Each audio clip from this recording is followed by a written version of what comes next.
लो भाई उठ जाओ यार, चाय वाय बना लो यार।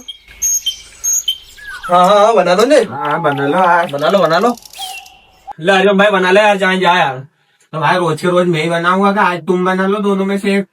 अरे यार आज की और बना ले यार। चलो ठीक है यार। मैं चाय काय की बनाऊं? दूध के पैसे दो।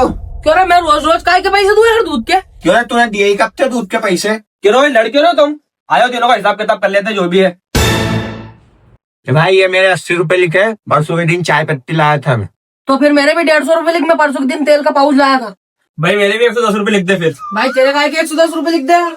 अरे मैं कुछ सामान लेकर आया था अभी। क्या सामान लेकर आया था तू? मैं अंडरवेयर लेकर आया था ना। भाई वो तो तू तेरे लिए लाया था, इसमें हमारा क्या है? जब वो अंडरवेयर मैं मेरे लिए लेकर आया था तो तू तेरी बंदी से मिलने गया था, तेरी अंडरवेयर फटी थी तो तू पहन के क्यों आया था?